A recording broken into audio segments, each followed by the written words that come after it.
하나님 말씀 요한계시록 3장 14절에서 22절 말씀 되겠습니다. 라오디게아 교회의 사자에게 편지하라. 아멘이시요 충성되고 참된 증인이시요 하나님의 창조의 근본이시니가 이르시되, 내가 차지도 아니하고 뜨겁지도 아니하도다. 내가 차든지 뜨겁든지 하기를 원하노라. 내가 이같이 미지근하여 뜨겁지도 아니하고 차지도 아니하니 내 입에서 너를 토하여 버리리라. 네가 말하기를 나는 부자라 부유하여 부족한 것이 없다 하나 내 공고한 것과 가련한 것과 가난한 것과 눈먼 것과 벌거벗은 것을 알지 못하는도다. 내가 너를 권하노니 내게서 불로 연단한 금을 사서 부요하게 하고 흰옷을 사서 입어 벌거벗은 수치를 보이지 않게 하고 안약을 사서 눈에 발라 보게 하라. 물론 내가 사랑하는 자를 책망하여 징계하노니 그러므로 네가 열심을 내라. 내가 회개하라. 볼지어다 내가 문 밖에 서서 두드리노니 누구든지 내 음성을 듣고 문을 열면 내가 그에게로 들어가 그와 더불어 먹고 그는 나와 더불어 먹으리라. 이기는 그에게는 내가 내 보좌와 함께 앉게 하여 주기를 내가 이기고 아버지 보좌에 함께 앉은 것 같이 하리라. 함께 읽겠습니다. 귀 있는 자는 성령이 교회들에게 하시는 말씀을 들을지어다. 아멘. 아멘. 라오디게아 교회에 편지를 쓰신 예수님은 어떤 분으로 자신을 소개할 수 있을 하고 계실까요? 아멘, 곧 진리의 본질이신 분으로 자신을 소개하십니다. 또한 충성되고 참된 증인이요 창조의 근본이신 분으로 자신을 소개하셨습니다. 그 주님께서 라오디게아 교회를 향해서 엄중하게 책망하셨는데요, 그 내용은 내가 미지근하니 차든지 뜨겁든지 선택하라 하는 것이었습니다.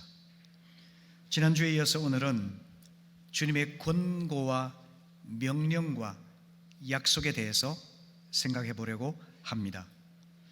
본문 17절 말씀을 보시게 되면은 주님께서는 내가 말하기를 나는 부자라 부유하여 부족한 것이 없다 하나 내 곤고한 것과 가련한 것과 가난한 것과 눈먼 것과 벌거벗은 것을 알지 못하는도다 라고 말씀하십니다. 이 교회는 스스로 생각하기를 나는 부자라 부유하여 부족한 것이 없다 라고 생각을 하지만 주님께서는 이 교회가 교만 그리고 자기 만족에 빠져 있다고 평가를 하십니다. 그들은 물질적이고 세속적인 관점에서 그들이 부유하고 조금도 부족함이 없다라고 생각을 했지만 영적인 의사 되신 주님의 관점에서 볼 때 그들의 형편은 참담하고 비참하다는 것이 주님의 진단이었습니다. 주님께서는 라오디게아 교회가 물질적으로는 부유하다고 스스로 생각하지만 영적으로는 파산한 상태라고 말씀하셨습니다. 좋은 옷을 입고 있다고 생각을 했지만 영적으로 벌거벗었거나 아니면 누더기 옷을 걸치고 있는 상태라고 평가하셨습니다. 눈이 좋아서 밝게 본다고 생각하고 있었지만 영적으로 눈이 먼 맹인과 같은 상태에 놓여 있다라고 진단하셨습니다. 그들은 물질 기반으로 한 허상에 사로잡혀서 영적인 실상을 볼 수 없는 어리석고 비참한 사람들이었다는 것입니다. 오늘날 라오디게아 교회에 관한 교훈은 우리 한국 교회의 영적 현실을 표현하기에 가장 적합한 상징이 아닌가 하는 생각이 들어서 슬픈 마음으로 기도하고 있습니다. 주님께서 그들을 향해서 뭐라고 권고하실까요? 18절 말씀 보시게 되면은 내가 너를 권하노니 내게서 불로 연단한 금을 사서 부요하게 하고 흰 옷을 사서 벌거벗은 수치를 다 보이지 않게 하고 안약을 사서 눈에 발라 보게 하라, 이렇게 말씀하십니다. 그들은 물질적인 풍요 속에서 세속화되어서 자기 만족에 빠졌습니다. 영적인 감각을 잃어버리고 말았습니다. 그래서 차지도 뜨겁지도 않은 미지근하고 형식적인 믿음 생활을 하고 있었습니다. 그들을 향해서 자신이 얼마나 영적으로 가난한 자이며 눈이 먼 자이며 벌거벗은 자인 것을 깨닫게 해주시기 위해서 주님께서는 세 가지를 명령하시는데요, 첫째로 불로 연단한 금을 사라, 이렇게 말씀하십니다. 당시의 금이 얼마나 귀한 보배였습니까? 그 금이 뜨거운 용광로에서 불타게 되면은 불순물이 제거되어서 값비싼 순금이 되어서 나오는 것이죠. 이처럼 불로 연단한 금이라는 표현은 시련과 고난의 용광로에서 불이 타서 육신적 세상적 불순물이 다 제거되어서 순금보다 더 귀한 깨끗한 믿음으로 변화된 것을 나타내고 있는 것입니다. 우리가 불같은 시련을 겪을 때는 그 자체로 얼마나 고통스럽고 낭망스럽겠습니까?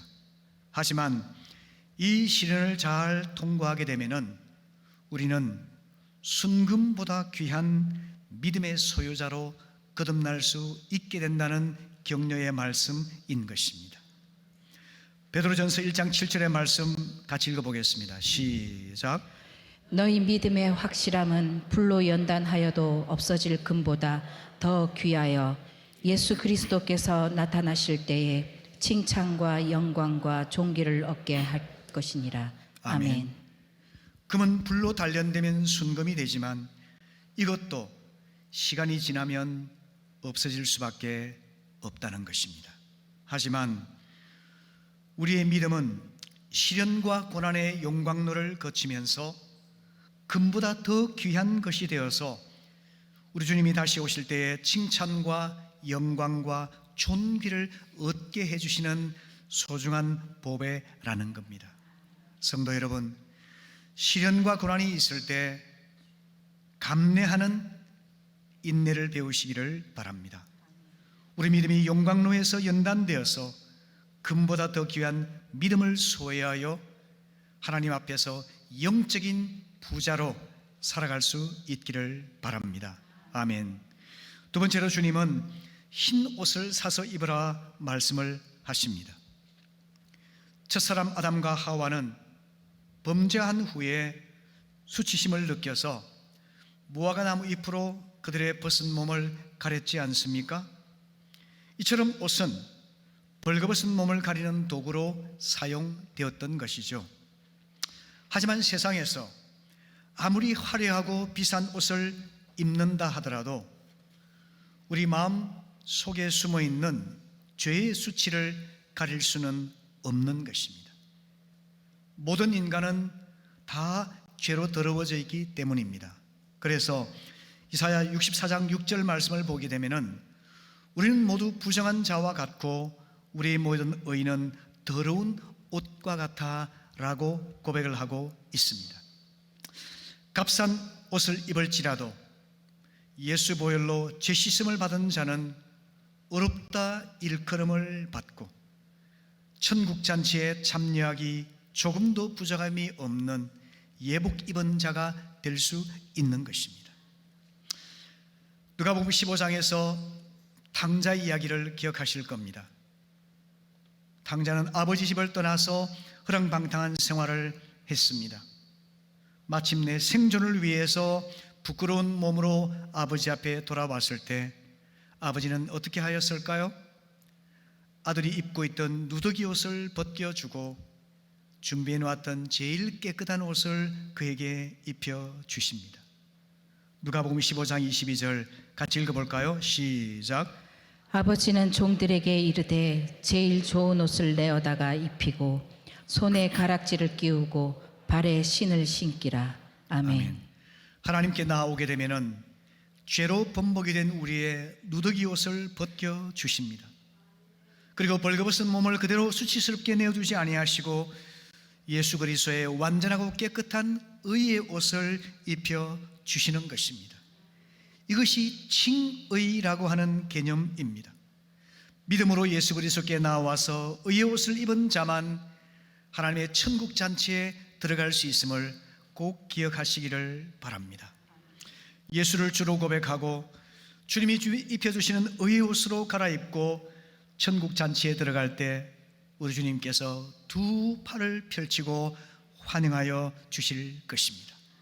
그러므로 앞으로는 어렵다함을 입은 자답게 의의 생활을 할 수 있기를 바랍니다.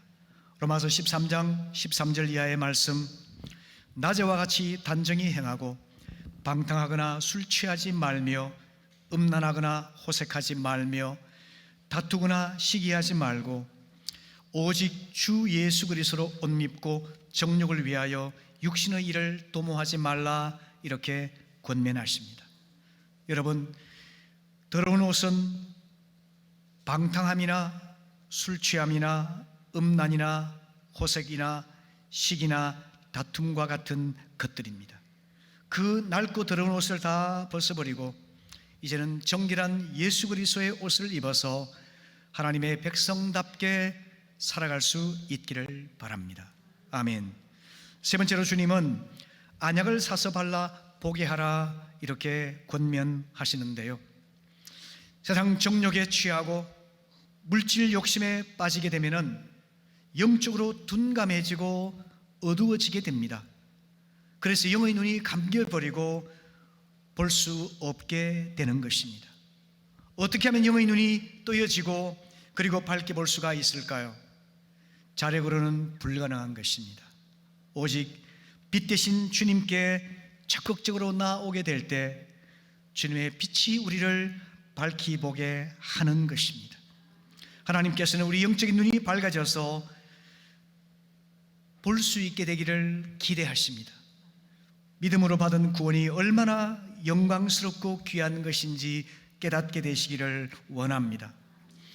우리에게 허락된 천국의 소망이 얼마나 영광스러운 것인지를 알게 되기를 원합니다.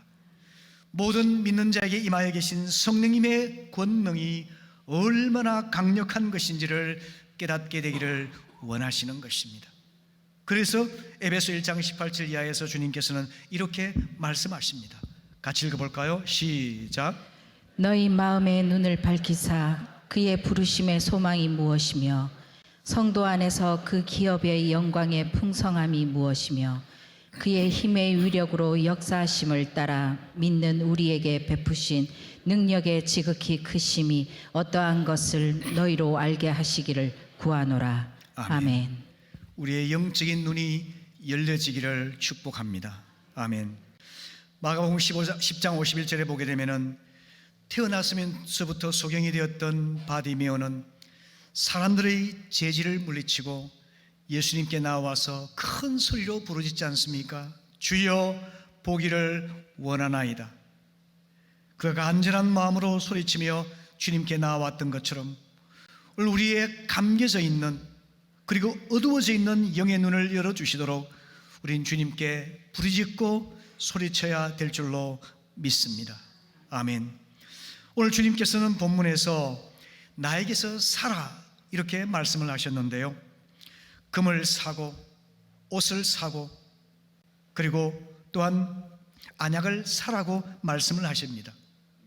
오해하지 마시기를 바랍니다. 상업적인 거래에 익숙한 그들의 용어로 하나님께서 거저 주시는 은혜의 선물을 받으라는 뜻으로 표현하고 있기 때문인 거죠. 이사야 55장 1절 이하의 말씀 같이 읽어볼까요? 시작. 오호라 너희 모든 목마른 자들아 물로 나아오라. 돈 없는 자도 오라. 너희는 와서 사 먹되 돈 없이 값 없이 와서 포도주와 젖을 사라. 너희가 어찌하여 양식이 아닌 것을 위하여 은을 달아주며 배부르게 하지 못할 것을 위하여 수고하느냐. 내게 듣고 들을지어다. 그리하면 너희가 좋은 것을 먹을 것이며 너희 자신들이 기름진 것으로 즐거움을 얻으리라. 아멘. 아멘. 주님께서는 돈 없이 값 없이 와서 주님이 준비해 주신 좋은 것, 기름진 것으로 풍족하게 먹고 마시라고 제안하고 계시지 않습니까? 그렇기 때문에 여러분, 이 산다는 말은요, 주님께서 거저 주시는 것을 받으라는 뜻인 것을 아시기를 바랍니다. 중요한 것은 내게서라는 단어입니다. 내게서 사라고 말씀하셨습니다. 주님께서는 이 세 가지 모두를 나에게서 사라고 말씀하셨죠. 불로 연단된 금보다 귀한 믿음을, 그리고 정결한 흰 옷을, 그리고 볼 수 있는 안약을 사라고 말씀하셨는데, 그 말씀의 의미는 주님이 주시는 것 아니면 우리는 그것을 구할 수가 없다는 뜻입니다. 여러분, 믿음은 자가 발전적인 삶에서 주님을 의지하는 삶으로 돌아서는 것입니다. 요한복음 15장 5절에 주님 말씀하십니다. 나는 포도나무요 너희는 가지라. 그가 내 안에 내가 그 안에 거하면 사람이 열매를 많이 맺나니 나를 떠나서 너희가 아무것도 할 수 없습니다. 여러분, 하나님을 의지하는 존재로 창조된 것을 자존심 상하는 것으로 여기지 마시기를 바랍니다. 특권이며 영광인 것입니다. 생명의 원천이신 주님께 나올 때 우리는 금보다 귀한 믿음을 소유하게 되고 의로운 옷을 입게 되고 영적인 눈이 열려서 하나님께서 기대하시는 풍성한 삶 누릴 수 있게 되는 것입니다. 아멘. 이제 권고하신 다음에 주님께서는 라오디게아 교회를 향해서 구체적으로 명령하시는데요, 그 명령은 회개와 믿음으로 요약될 수가 있습니다. 19절 말씀 보시면은 내가 사랑하는 자를 책망하여 징계한다 라고 말씀하고 있지 않습니까? 주님은 차지도 뜨겁지도 않은 채 미지근한 삶을 이어가고 있는 라오디게아 교회를 향해서 내가 사랑하는 자라고 표현하고 계십니다.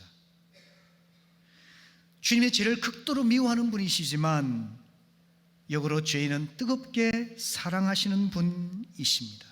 그래서 형식적이고 습관적인 신앙에 빠진 라오디게아 교회를 포기하지 아니하시고 그대로 내버려 두지 아니하시고 사랑으로 책망하며 징계하시는 것입니다. 하나님의 징계하시는 사랑, 이것은 하나님의 뜨거운 사랑, 불같은 사랑입니다. 자식을 징계하지 않는 부모가 어떻게 자식을 사랑한다고 말할 수 있겠습니까? 그와 마찬가지로 그 이상으로 우리 하나님은 우리 삶에 징계하셔서 사랑을 표현하시는 것입니다. 하나님 결코 우리를 버리지 않으십니다.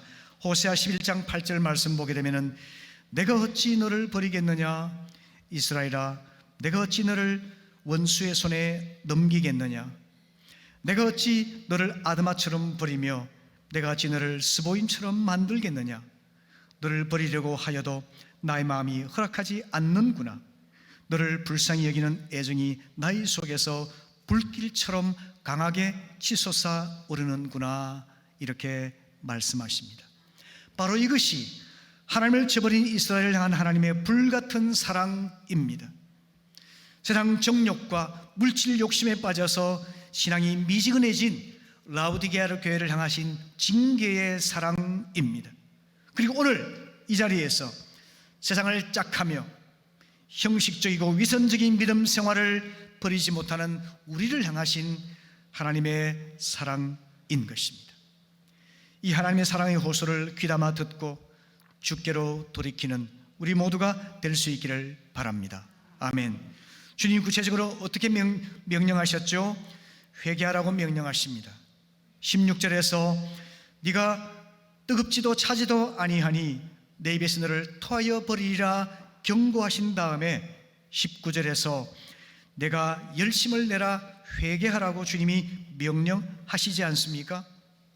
미지근한 상태에서 벗어나 열심을 내는 그것이 바로 회개의 증거가 된다고 주님은 말씀하십니다. 회개라는 단어는 근본적으로 삶의 방향을 전환한다 하는 뜻을 가지고 있습니다. 익숙한 삶의 습관과 걸어가는 삶의 방향을 바꾼다는 뜻이죠. 그것이 바로 회개이고, 그러므로 여러분, 우리 삶에서 변화를 시도하는 것, 그것이 바로 회개인 줄 아시기 바랍니다. 늘 기계처럼 살아가던 그 삶의 모습, 늘 습관적으로 이어가던 삶의 모습을 버리고 새롭게 시도하고 도전하여서 하나님이 원하시는 열심을 내는 것, 그것이 바로 회개의 증거라는 것입니다. 로마서 12장 11절은 부지런하여 게으르지 말고 열심을 품고 주를 섬기라 말씀합니다. 그것이 바로 회개의 증거라는 것입니다. 주일 성수를 제대로 하지 못하는 사람들을 바라볼 때 제 마음이 너무나 안타깝습니다. 회개한다는 것은 주일 성수를 결단하는 것입니다. 주일 신앙에만 그쳐서 주일에는 겨우 교회를 오지만 수요 예배나 새벽 기도회나 목장 모임이나 기도회나 부흥회나 특별 집회나 이런 데 대해서 아무 관심이 없는 분들은 회개하시기 바랍니다. 열심을 내시기를 바랍니다. 세상 향락을 즐기고 사람 만나 교제하는 일에는 열심을 내지고 즐거워하지만 말씀과 기도로 주님과 교제하는 일에 대해서는 무관심하고 게으른 사람들 있다면 회개하시기를 바랍니다. 이와 같이 진심으로 회개할 때 하나님의 은혜가 임합니다. 그리고 성령이 임하시면 우리의 삶에 변화가 일어나고 하나님이 기뻐하시는 열매를 맺는 사랑스러운 자녀가 될 수 있는 것입니다. 그러므로 성도 여러분, 오늘 주님의 그 사랑의 음성을 귀담아 듣고 전심으로 회개하여 삶의 방향을 전환하고 새롭게 시도하고 도전하고 결단하는 우리 모두가 될 수 있기를 바랍니다. 두 번째로 주님의 명령은 믿음입니다. 20절 말씀 같이 읽어볼까요? 시작. 볼지어다 내가 문 밖에 서서 두드리노니 누구든지 내 음성을 듣고 문을 열면 내가 그에게로 들어가 그와 더불어 먹고 그는 나와 더불어 먹으리라. 아멘. 주님은 누구든지라고 말씀하셨습니다. 주님은 어떤 사람도 외모에 의해서 차별하지 않으십니다. 이 세상은 외모에 따라 차별하는 세상이지만 주님은 외모에 따라 어느 누구도 차별하지 않으십니다. 누구든지 마음의 문을 열고 문 밖에 서 계신 주님을 영접하기만 한다면 주님은 그의 삶 속에 들어가시겠다고 말씀하고 있습니다. 우리 주님이 얼마나 친절하시고 인격적인 분인지 여러분 기억하시기 바랍니다. 마음의 문을 열고 내가 내 진심으로 주님을 초청할 때까지 한없이 기다리고 계신 분이십니다. 억지로 우리 문을 열고 폭력적으로 행하지 않는 분이십니다. 우리가 주님을 초청하게 되면 함께 밥을 먹고 그리고 차를 마시면서 교제하시고 그리고는 주님께서 풍성한 삶을 선물해 주시겠다고 약속하고 계십니다. 라오디게아 교회를 향해서 주님께서 말씀하신 것처럼 마음의 문을 열고 나를 초청해 달라고 간청하신 것처럼 오늘 이 아침에 우리에게도 주님은 네가 마음의 문을 열고 나를 초청해 주기를 바라노라 간청하시며 기다리고 계십니다. 초청하고 나면은 주님과 교제하고 교제하는 가운데 주님께 내 삶의 주권을 내어드리는 것, 그러면 주님께서 우리에게 풍성한 삶으로 인도하여 주시는 것이 주님의 법칙입니다. 성도 여러분, 마음 중심에 예수 그리스도를 주로 영접했던 그 한순간 외에 오늘 이 시간도 주님 제 삶에 들어오셔서 저와 함께 먹고 마시면서 교제하시고 제 삶의 주권을 주님이 갖고 인도하셔서 제가 주 안에서 풍성한 삶을 누리며 하나님이 기뻐하는 열매 맺는 삶 살게 하여 주십시오 라고 기도하는 우리 모두가 될 수 있기를 바랍니다. 아멘. 예전에도 소개했던 내 맘 그리스도의 집이라는 책을 여러분이 기억하실 겁니다. 로버트 멍가 쓴 이 작은 소책자는 사람의 마음을 집에 비유를 하지요. 그리고 그림과 함께 아주 쉽고 재미있게 예수님이 내 삶의 모든 영역에서 주인 되신다는 진리를 안내해주고 있습니다. 멍어는 이렇게 말을 합니다. 주님을 중심에 모시기 전에 내 마음은 어땠을까요? 서재에는 그분의 정결한 눈으로 보기에는 차마 볼 수 없는 더러운 것들이 가득했습니다. 우리의 정신세계가 그러했다는 뜻이죠. 주방에는 돈과 학위와 부동산과 주식과 같이 달콤해 보이는 옛생활의 악한 것들이 가득 메뉴를 차지하고 있었습니다. 옷장에는 무절제한 옛생활의 찌꺼기가 가득해서 악취가 진동하고 있었습니다. 침실에는 거룩하신 주님을 모실 수 없는 음란한 것들이 가득해 있었다고 말합니다. 그런데 우리의 초청으로 마음집에 들어오신 주님은 지저분한 서재를 깨끗하게 정돈해 주십니다. 세상 욕망을 채우기에 급급했던 우리의 주방에 하늘 양식으로 채워주십니다. 거실은 주님과의 대화 장소로 활용하시고 우리의 작업실은 하나님께 기쁨이 되는 선한 일을 할 수 있도록 도와주십니다. 오락실에서는 쉼과 하늘의 기쁨과 참된 만족과 성령 안의 행복을 누릴 수 있게 하시며 침실에서는 아름답고 거룩한 성을 통해서 하나님의 은혜에 감사하는 그런 삶이 되도록 인도하여 주십니다. 여기서 보는 것처럼 우리 주님께서는 우리의 마음을 당신의 거처로 삼기를 원하십니다. 그러나 우리가 진심으로 마음을 열어서 그분을 초청하기 전까지는 그분은 기다리고 또 기다리십니다. 성도 여러분, 우리 주님을 모셔서 그분과 더불어 살아가는 것만큼 우리에게 더 큰 행복과 특권은 없다는 사실을 깨닫게 되기를 바랍니다.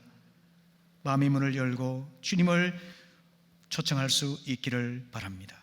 그 어느 것도 감추거나 거부하지 말고 서재이든 벽장이든 주방이든 거실이든 작업실이든 오락실이든 침실이든 주님의 인도에 맡길 수 있기를 바랍니다. 바로 그것만이 우리가 세상의 죄를 이기고 마귀를 이기고 하나님의 자녀단 거룩하고 능력 있는 삶을 살 수 있는 비결인 것을 깨닫게 되시기를 바랍니다. 그래서 오늘 이 아침에 주님과 함께 주님 앞에 기도할 수 있기를 바랍니다. 주님, 제 삶과 마음과 삶의 모든 것의 주인 되신 주님, 주님을 주인으로 초청하기를 원합니다. 제 삶을 주관하여 주십시오. 저의 주권을 양도하여 드리기를 원합니다. 이렇게 전심을 다해서 우리 함께 기도할 수 있기를 바랍니다.